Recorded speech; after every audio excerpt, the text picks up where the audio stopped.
कांग्रेस की हालत इतनी बुरी है, उनके पैर कांप रहे हैं और इसलिए कांग्रेस को मेरे जय बजरंगबली बोलने पर भी आपत्ति होने लगी है।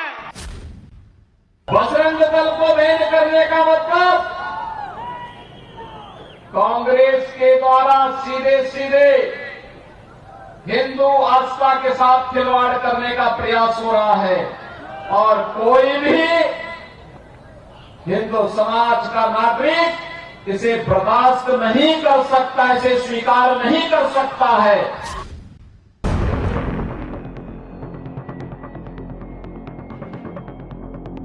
बजरंग दल, इसी पर बैन की बात ने कांग्रेस का छीन लिया है सुख चैन। बजरंगबली की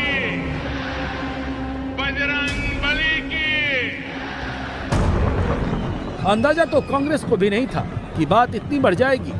बजरंग दल पर बैन की बात बजरंग बली पर चली जाएगी और हाथ में आती दिख रही गद्दी संकट में पड़ जाएगी। आखिर बजरंग दल बैन पर विरोध से क्यों डरी कांग्रेस? मोदी ने जिसे मुद्दा बना दिया, उस बजरंग दल का क्या है बल? क्या पीएफआई जैसा है बजरंग दल? बजरंग दल क्यों और किसने बनाया? बजरंग दल के बजरंगी करते क्या हैं? जब से कांग्रेस ने बजरंग दल को पीएफआई की कैटेगरी में खड़ा किया है, तब से बजरंग दल को लेकर लोगों के दिमाग में कुछ ऐसे ही सवाल उठ रहे हैं। जब सवाल इतने उठ रहे हो तो बजरंग दल के बारे में जानना भी जरूरी हो जाता है।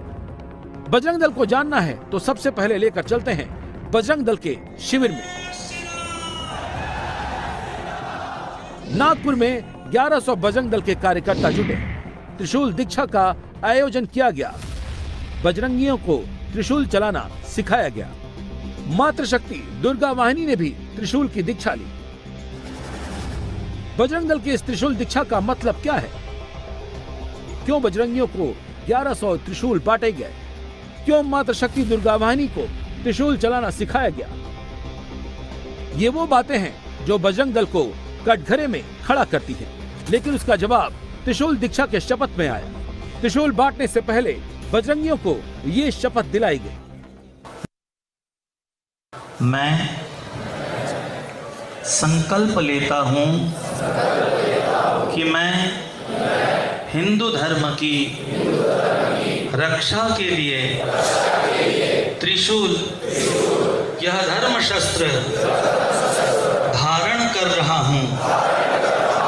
मैं इसका कहीं भी कभी भी दुरुपयोग नहीं करूंगा। देश, धर्म और संस्कृति रक्षण हेतु धर्मांतरण, गौवंश हत्या, लव जिहाद आदि अधर्म कृत्य रोकने के लिए कटिबद्ध रहूंगा। हिंदू जाति, जात पात, पंथ, प्रांत, भाषा, इन सब से उठकर मैं सच्चा हिंदू हूँ, इसका मुझे सदा गर्व है। भगवान के लिए, देवताओं के लिए, धर्म के लिए और अपने देश के लिए, अपने राष्ट्र के लिए पूर्ण रूप से समर्पित होकर श्रद्धा, निष्ठा, दृढ़ता के साथ धर्म भाव से सदैव संघर्षरत रहकर समर्पित होकर कार्य करने का दृढ़ संकल्प ग्रहण करता हूँ। जय श्री राम, जय श्री राम,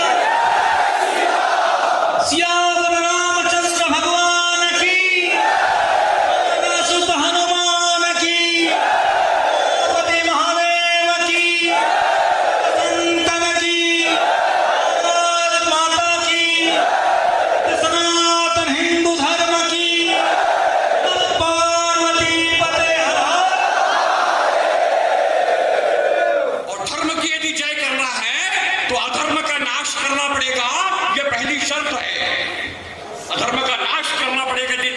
जय करना है तो के लिए त्रिशूल दीक्षा तो ठीक है, लेकिन सवाल तब उठते हैं जब उन्हीं तस्वीरों को लेकर एक अलग नैरेटिव सेट कर दिया जाता है। इन्हीं तस्वीरों को देखकर बजरंग दल के विरोधी संगठन की कार्यशैली पर सवाल खड़े करते हैं। मुझे 2 साल का प्रशिक्षण। अंततः त्रिशूल की दीक्षा मिल गई। हाँ, बिल्कुल, जिसका हमें इंतजार था वो हमें मिल गया है। क्या उपयोग में आएगा ये? किस तरीके के उपयोग में आएगा? किस तरीके के उपयोग में? ये खुद की रक्षा के लिए, जैसे खुद की रक्षा करेंगे, जैसे बाकी के लोगों के और अच्छे काम के लिए इसको यूज में लाएंगे, बाकी बुरे काम के लिए नहीं। और जो भी हम करेंगे वो भी अच्छा करेंगे। एक्चुअली ये सिंबल है एक, सिर्फ जैसे हम हिंदू है, ये हमारा एक सिंबल है, बस इसका हम गलत उपयोग नहीं करें। इसकी दीक्षा इसीलिए दी जा रही है कि इसका आप गलत इस्तेमाल नहीं कर सकते हैं। सिर्फ एक बस दिखाना है कि हाँ ये आपके पास है, ताकि कोई आपके साथ गलत ना कर सके। जिसको जिसको जो किया उसका नंबर दिया है, तो उनसे यानी कि रजिस्टर्ड है। रजिस्टर्ड है, यानी जैसे मेरे नाम से ये मेरे नाम का रजिस्टर्ड है, मेरा नाम वहाँ पे अंकित है। यानी कुछ हुआ तो ये अगर हो भी गया तो ये किसके पास उनके पास कार्यालय में रहेगा। आधार कार्ड और इसमें कुछ लिखा हुआ है संस्कार, सेवा सूरज का संस्कार, सेवा सूरज का संस्कार। और पीछे में जिसको भी दिया है वो नंबर दिया है। हाँ, जैसा मेरे नाम से दिया है तो मेरा नंबर वहाँ पे रखा है। ऐसा पेपर किसी को नहीं दे रहे, जिसका नाम है उसको वहाँ पे रजिस्टर्ड है, इतने नंबर का ये बंदे के पास ये है। बजरंग दल के शस्त्र दीक्षा समारोह में इस तरीके के त्रिशूल दिए जा रहे हैं, लेकिन सबसे अहम बात है कि त्रिशूल का गलत उपयोग न हो, इसके लिए यहाँ पर रजिस्ट्रेशन की प्रक्रिया शुरू की गई है। हर त्रिशूल के पीछे एक नंबर दिया गया है। जैसे उदाहरण के तौर पे 546 नंबर का यह त्रिशूल सामने वाले व्यक्ति के नाम से अंकित किया गया है। इसके अलावा इसके सामने बजरंग दल लिखा हुआ है और सेवा, सुरक्षा और संस्कार। सामने बजरंग बली की तस्वीर है, उसके ऊपर बजरंग बली गदा लिए हुए है। और सबसे अहम बात है कि इस हथियार से कुछ अनहोनी घटना होती है तो तुरंत बजरंग दल के क्षेत्रीय कार्यालय के साथ साथ जहां भी जिला कार्यालय पे तुरंत पता लग जाएगा। बजरंग दल में दी जाने वाली ये त्रिशूल दीक्षा 7 दिन की होती है। 7 दिन का वर्क पूरा करने के बाद दीक्षा समारोह किया जाता है। उस दौरान इन बजरंगियों को त्रिशूल चलाना सिखाया जाता है। बीजेपी को और हिंदूवादी संगठनों को सबसे ज्यादा दिक्कत बजरंग दल की पीएफआई से तुलना से हुई। इसीलिए सबसे बड़ा सवाल है कि क्या पीएफआई और बजरंग दल एक जैसे हैं? अब जरा इसको समझते हैं। पीएफआई एक कट्टर इस्लामी संगठन है, जबकि बजरंग दल हिंदू धर्म रक्षा को लेकर कट्टर है। पीएफआई देश विरोधी गतिविधियों में लिप्त पाया गया है, जबकि बजरंग दल राष्ट्र रक्षा की बात करता है। देश विरोध में पीएफआई के हथियारों की ट्रेनिंग के सबूत मिले हैं, जबकि बजरंग दल अस्त्र दीक्षा के लिए धर्म रक्षा और आत्मरक्षा की बात करता है। पीएफआई पर 27 राजनीतिक हत्याओं के आरोप लगे हैं, जबकि बजरंग दल पर ऐसा कोई आरोप नहीं है। पीएफआई पर लफ्ज़ जिहाद धर्मांतरण कराने का आरोप है, जबकि बजरंग दल लफ्ज़ जिहाद धर्मांतरण को रोकने के लिए प्रतिबद्ध है। पीएफआई को एनआईए ने देश के लिए खतरा बताया, जबकि किसी एजेंसी ने बजरंग दल के लिए ऐसी बातें नहीं की। ये सारी चीजें, ये सारे तथ्य सबके सामने हैं। कांग्रेस अपने मैनिफेस्टो में बजरंग दल और पीएफआई को एक बता रही है, तो उसके पीछे शुद्ध मुस्लिम वोट की राजनीति है, जिसे बीजेपी ही नहीं मुसलमानों की सियासत करने वाले ओवैसी भी समझ रहे हैं। आज वीरप्पा मोदी क्या बोले? मुसलमानों की सियासत करने वाले ओवैसी भी समझ रहे हैं। आज वीरप्पा मोदी क्या बोले? नहीं लगता बजरंग दल पे बैन। उन्होंने बोले आज देखो जाके हमारे लगा, अरे बोल दिए रे भाई, बोल दी तो खुश, ऐसा खुश जैसा आसमान से गुलाब जामुन गिरा इनके मुंह में। ये तुम्हारी खुशी नहीं है, तुम्हारी बेबसी है, तुम्हारी कमजोरी है, तुम्हारी बुज़दिली है। अरे डरना किसी के बाप से नहीं, सिर्फ अल्लाह से डरो। कांग्रेस ने एक नया शिगुफा छोड़ा है और कोई आवश्यकता नहीं थी इस विषय को उठाने की। बड़ा हास्यास्पद विषय है। उन्होंने जो बजरंग दल की और पीएफआई की जो तुलना की है, ये अपने आप में एक हास्यास्पद विषय है। एक आतंकवादी संगठन है, एक राष्ट्रवादी संगठन है। अब आतंकवादी संगठन के राष्ट्रवादी संगठन से यदि आप तुलना करते हो तो आपके अकल के दिवालियापन को ही आप प्रस्तुत कर रहे हो, ऐसा मुझे लगता है। और ये चुनाव के समय पर इस प्रकार के विषय को उठा करके आपने एक तुष्टीकरण की नीति को प्रक्षय देने का काम किया है। उसका कितना लाभ आपको होगा, हानि कितनी होगी, ये तो मैं नहीं जानता, परंतु ये ठीक नहीं किया। राष्ट्रवादी संगठन का एक किसी आतंकवादी संगठन के साथ में तुलना करना एक राष्ट्रवादी संगठन का, राष्ट्रवादी कार्यकर्ताओं का, राष्ट्रवादी विचारों का अपमान करने जैसा मैं इसको मानता हूँ। और मैं एक बात आपको स्पष्ट बता दूं कि अब इस देश के अंदर किसी माई के लाल में ये ताकत नहीं है कि वो बजरंग दल या किसी हिंदू संगठन के ऊपर प्रतिबंध लगा दे। क्या ये चीजें जो आपने कहा ये बेंगलोर कर्नाटक में भी यही रहेगी? बिल्कुल रहेगी, बिल्कुल रहेगी। सत्ता परिवर्तन यदि हो भी जाता है, खुदा न खास्ता, जैसा कि समाचार पत्रों में और टीवी चैनलों में बार बार आ रहा है, मैं यदि का शब्द प्रयोग कर रहा हूँ कि सत्ता परिवर्तन यदि हो भी जाता है तो किसी माई के लाल में ताकत नहीं है कि वो बजरंग दल के ऊपर या किसी हिंदू संगठन के ऊपर प्रतिबंध लगा दे। अब सवाल है कि कर्नाटक चुनाव में प्रधानमंत्री ने बजरंग दल के बैन वाले सवाल को अपनी ताकत क्यों बना दिया? क्यों बीजेपी ने बजरंग दल बैंड के लाउड स्पीकर को फुल वॉल्यूम में चला दिया? बजरंग दल में ऐसा क्या है?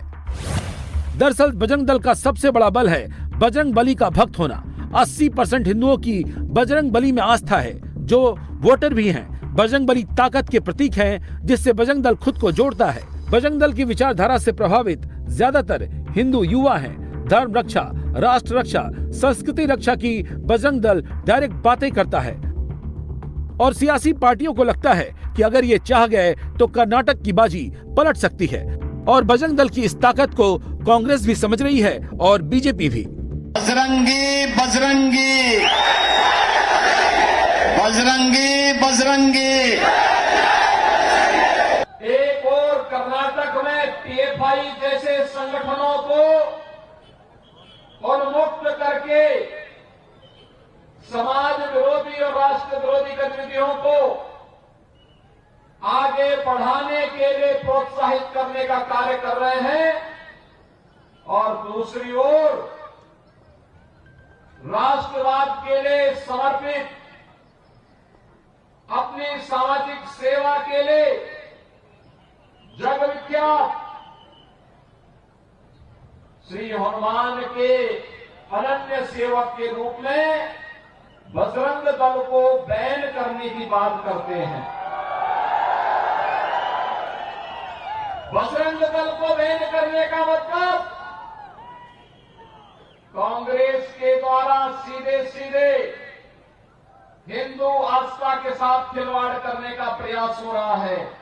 और कोई भी हिंदू समाज का नागरिक इसे बर्दाश्त नहीं कर सकता, इसे स्वीकार नहीं कर सकता है। कर्नाटक में योगी अगर वीर बजरंगी जय बजरंग बली का जयकारा लगा रहे हैं तो उसके पीछे बजरंग दल का वो अतीत है जिसने सियासत में भी बीजेपी को कभी मजबूत करने में मदद की है।